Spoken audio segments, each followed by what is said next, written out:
você que vai garantir que eu possa expressar sempre a minha opinião com base na verdade. Você pode entrar em www.paulofigueiredoshow.com/apoie, o link está aqui na descrição, e além de conhecer o meu site, que está muito legal, tem todas as notícias, artigos que você precisa ver, etc. Todas as minhas redes sociais estão lá. Tem duas formas de apoio.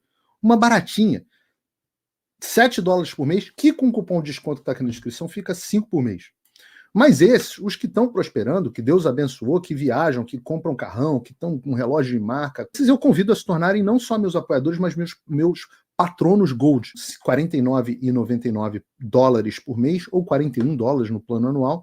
E aí você vai ser realmente meu patrono e vai ter um grande peso em apoiar o que eu faço.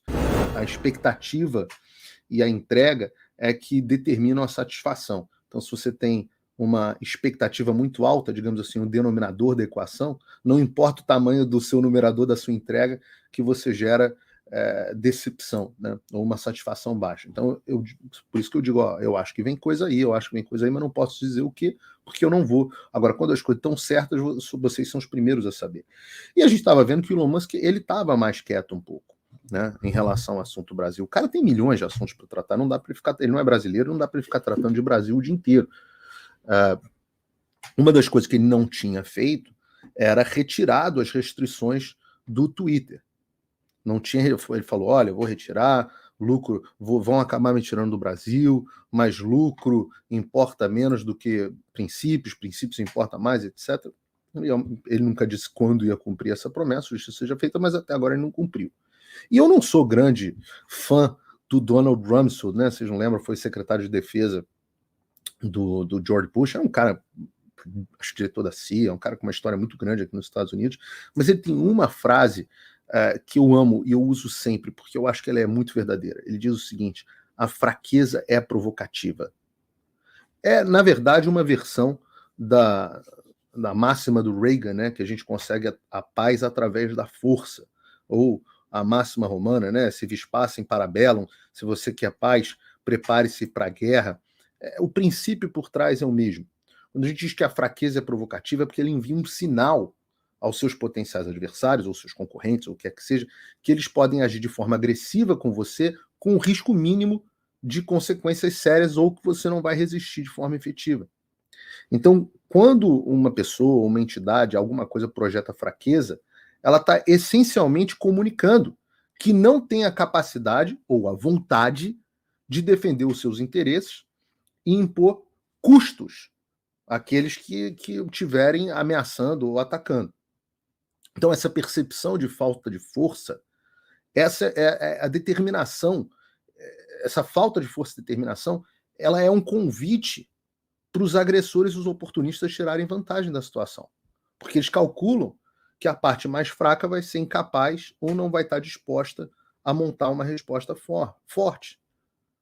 Então, a fraqueza, demonstrar fraqueza, né, a frase do Rumsfeld, ela continua, a aparência de fraqueza, ela pode ativamente provocar um mau comportamento dos lobos, né, aqueles que buscam explorar as suas vulnerabilidades para o benefício próprio deles.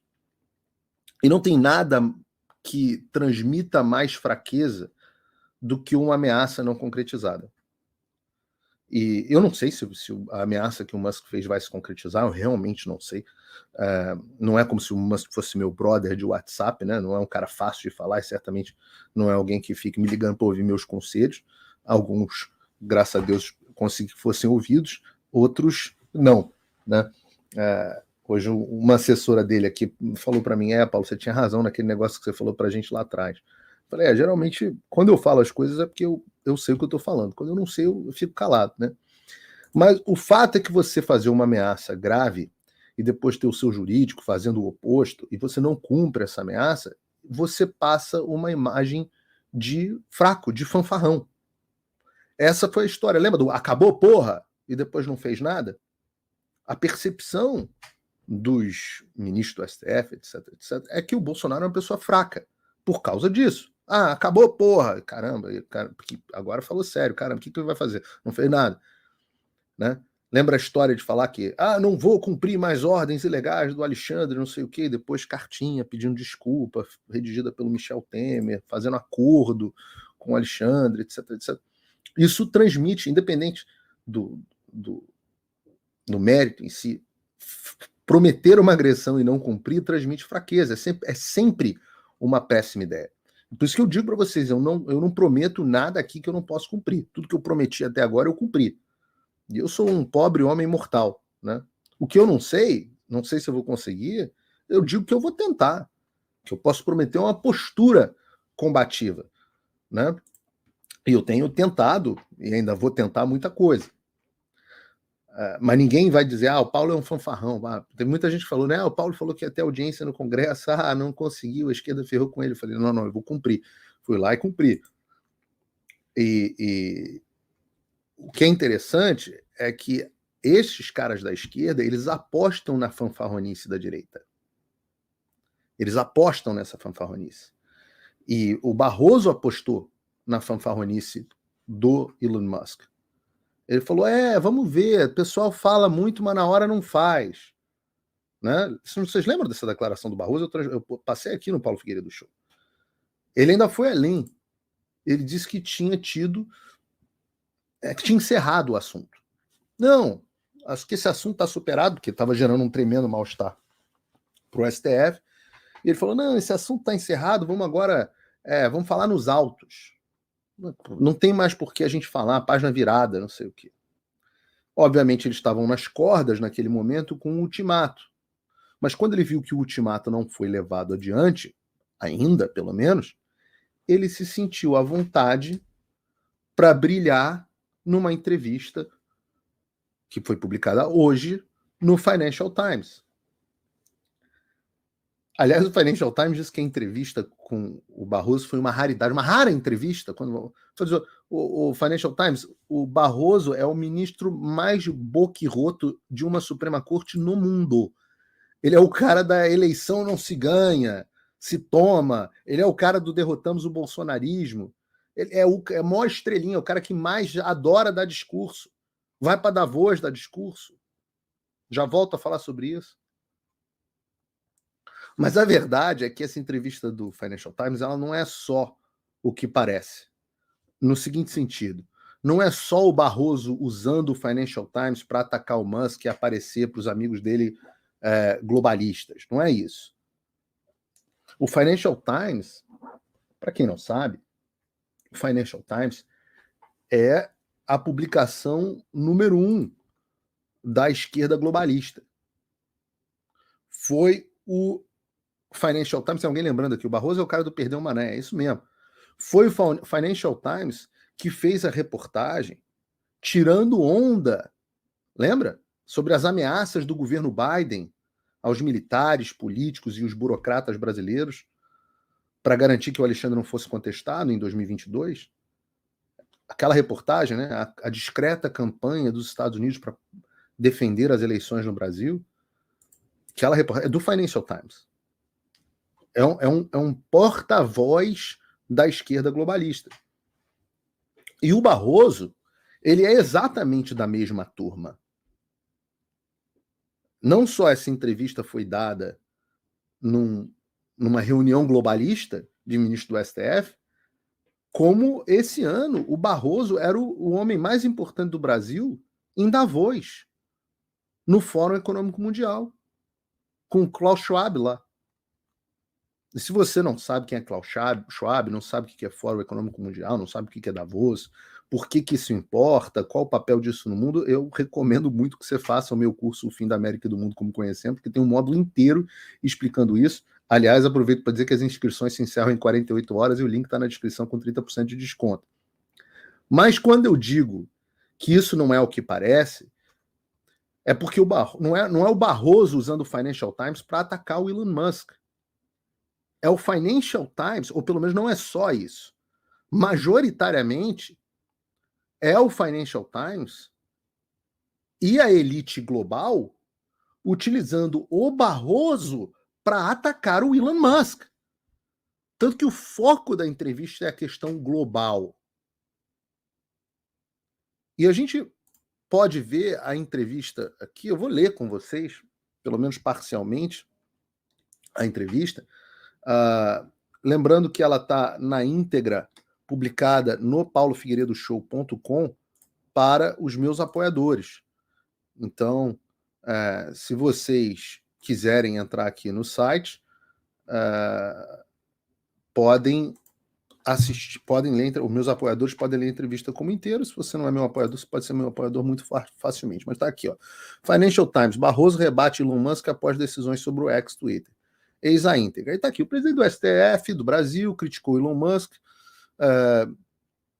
depois que o bilionário atacou ordens judiciais direcionando sua plataforma X, ligando Musk a um movimento internacional de extrema-direita, que ele chamou de destrutivo e com intenções de destabilizar democracias. Musk, que se declara um absolutista da liberdade de expressão, acusou no mês passado um dos ministros do tribunal, faltou aqui dizer o nome, né, Financial Times, de censura e de trair a Constituição e o povo do Brasil, depois que o juiz exigiu que o ex removesse perfis ligados a grupos de extrema-direita. Eu, por exemplo, sou ligado aparentemente a um grupo de extrema-direita, segundo o Financial Times. Mas uma rara entrevista, não tem nada de rara, a rara 89ª entrevista dele nos últimos 6 meses, o atual presidente do STF alertou sobre a crescente maré do populismo autoritário e disse que há claramente uma articulação da extrema-direita do mundo e Musk pode ser uma peça disso. Estamos lutando contra inimigos poderosos da democracia, disse o principal juiz ao Financial Times. E algumas pessoas invocam a liberdade de expressão quando, na verdade, estão defendendo um modelo de negócio baseado em engajamento e, infelizmente, ódio, sensacionalismo e teorias da conspiração. Essa maré do populismo autoritário é uma outra coisa que eu explico no curso do Fim da América, que, em resumo aqui, a gente pode explorar mais profundamente. O que aconteceu? Desde meados ali de 2010, principalmente depois da crise de 2008, que foi ali o momento onde o liberalismo internacional, o modelo globalista, né, o globalizador, começou a ruir, as pessoas começaram a perder seus empregos, viu o seu modo de vida se desconectando completamente das elites, viram elites enriquecendo, bancos quebrando e os seus executivos sendo pagos com o dinheiro do contribuinte, todo mundo estava se ferrando, enquanto estavam se dando bem a China e uma elite de empresas e de executivos que estavam se tornando cada vez mais concentrados e cada vez mais íntimos do poder político. As pessoas começaram a ficar putas da vida. No mesmo momento, as redes sociais começaram a se expandir, a mídia perdeu o monopólio dos fatos, houve o rompimento da espiral do silêncio, e as pessoas comuns, que são as pessoas que têm, como você que deve estar me acompanhando em casa, que tem uma vida completamente diferente da vida do Barroso, vocês começaram a ficar, todos nós começamos a ficar pé da vida e começamos a nos revoltar. E aí você tem o movimento nacional populista, onde as pessoas falam, não, peraí, eu não faço parte da aldeia global porra nenhuma, eu tenho a minha nação. O Brasil é diferente do Equador, o Brasil é diferente da Espanha. Eu tenho meus modos, a minha cultura, a minha forma de viver, eu quero determinar as minhas regras com os meus representantes eleitos. E eu não quero que os empresários decidam, que a ONU determine o que meu filho vai aprender na escola. Eu não quero que um grupo de empresários concentre todas as riquezas, como Jeff Bezos hoje, dono de jornal, concentra 50% do varejo no mundo. Eu não quero isso. Eu não quero a Disney controlando 40% das bilheterias dos Estados Unidos. As pessoas começaram a ficar putas. Como é que elas manifestaram isso? Através do movimento nacional populista. Teve a eleição do Trump, teve a eleição do Bolsonaro, teve o Brexit, teve a eleição do Macron do Macri na Argentina. O Macron, lembrei até agora como é o nome do maluquinho? Danones. A eleição do Macri na Argentina. Você começou a ter pessoas, candidatos anti-governo, anti-establishment, sendo eleitos com cada vez maior frequência. Esse é o movimento que ele chama de populista. Né? E isso foi uma ameaça danada para os caras que estavam acostumados a olhar para essas pessoas com um enorme desprezo, que é como as elites olham para o povo, um enorme desprezo, como se as pessoas fossem idiotas, e enquanto esse Beautiful People se reúne. Aliás, onde é que estava o Barroso? Falando do Rio de Janeiro, à margem do J20, uma cúpula dos presidentes das Supremas Cortes do G20. Lá o Barroso disse que o movimento de extrema-direita está tentando criar problema que não existe. Não existe, com alegações de censura. Alegações de censura. O problema é que não existe. Então, eu sou uma ilusão para vocês. Eu não sou eu, tá, Barroso? Eu não sou eu, as pessoas não estão me vendo censurados. As minhas contas bancárias, na verdade, não estão bloqueadas, na verdade. Meu passaporte, porra, deixa de ser mentiroso. Porque não é nem mentira, é gaslighting. Gaslighting, eu falo isso, ontem lembrei ontem numa live que eu fiz com o pessoal do Radar da Mídia. Está disponível no canal para quem não me viu com Ítalo Horizonte, seu Sepúlveda, um momento saudoso. Gaslighting é baseado numa peça e num filme onde o marido mexia na iluminação, né, que na época era gás, um filme bem antigo, dos anos 30, se eu não me engano, 20, 30, e ele ficava falando para ela, não, a luz está apagada. Não, e a mulher, não, mas eu estou vendo a luz acesa. Não, você deixou a luz acesa, e na verdade estava apagada. E o nome desse fenômeno é gaslighting. Quando a pessoa tenta te convencer que o que você está vendo não é a realidade. Não importa que você está vendo o cara da NTT no Rio Grande do Sul bloqueando o caminhão. Vem a Daniela Lima e fala, não, isso é fake news, isso não está acontecendo não. Mas eu estou vendo, tá aqui, tem um reportagem. Não está acontecendo, você é um extremista. E aí a pessoa entra num verdadeiro estado de loucura.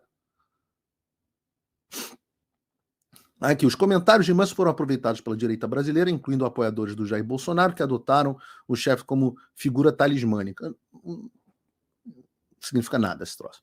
Após o ministro do STF, Alexandre de Moraes, ordenar a X que bloqueasse várias contas no mês passado, sem especificar os motivos da ordem, Musk respondeu que o ministro era um ditador e postou imagens zombando dele online. Musk inicialmente disse que a plataforma não cumpriria as ordens judiciais, argumentando que violavam as leis brasileiras. Isso é um problema. O X posteriormente mudou de curso e concordou em cumprir, mas está recorrendo à decisão do tribunal. Já tem mais de 100 recursos e o STF não olha os recursos. As ameaças iniciais de Musk não cumprir levaram Moraes a incluir o bilionário em uma investigação de longa data sobre as atividades das chamadas milícias digitais. Nos últimos anos, o STF, bababá... Quero partir para as frases do Barroso aqui, ó. Como evidência dos riscos para a democracia... vamos lá, não, isso aqui, ó. Nos últimos anos, o Supremo Tribunal Federal tem se esforçado para combater os movimentos de extrema-direita. Olha que loucura. Um tribunal se esforçando para combater um grupo político, um grupo, uma vertente de pensamento político legítimo dentro da sociedade, seja lá o que eles chamarem de extrema-direita, focando-se em ordenar que as plataformas de mídias sociais removam, abre aspas aqui, minhas, desinformação e contas consideradas incitadoras de violência ou ações contra o Estado Democrático. Isso, no entanto, deu origem a alegações de exagero judicial e de censura, especialmente porque aqueles que têm suas contas removidas têm pouco ou às vezes nenhum meio de apelar contra a decisão. Não é pouco ou nenhum, não tem absolutamente nenhum. Como evidência dos riscos para a democracia, o Barroso apontou para uma recente investigação da Polícia Federal que alega que o Bolsonaro e vários militares desenvolveram planos para dar um golpe em 2022. O suposto complô fracassou e o Bolsonaro nega qualquer regularidade, que o complô louco que nunca aconteceu. O Barroso também destacou os tumultos em Brasília em janeiro. Claro, você lembra? Por que eu entrei no ar para dizer que o 8 de janeiro era a maior imbecilidade? Por que eu dei uma entrevista chamando as pessoas de estúpidas que estavam no 8 de janeiro? Por que eu disse que era o maior sonho molhado do Alexandre de Moraes e Barroso e companhia? Porque eu tinha absoluta certeza que isso ia ser o incêndio do hashtag alemão do Alexandre e da esquerda, desse grupo. Ele diz aqui, as pessoas pensam que exageramos, as pessoas que pensam que aqui, milhares de apoiadores de Bolsonaro invadiram e vandalizaram o Congresso, o STF, muitos dos manifestantes exigiram que os militares interviessem para reverter a situação, babá. As pessoas, abre aspas, o Barroso, as pessoas que pensam que exageramos precisam saber que esse tipo de força que tivemos combater. Estamos falando de pessoas que prepararam um golpe de Estado. Estamos falando de pessoas que invadiram as instituições do Brasil com fúria. E até hoje a gente não sabe direito quem são essas pessoas. A gente sabe que tinha um bando de inocente útil.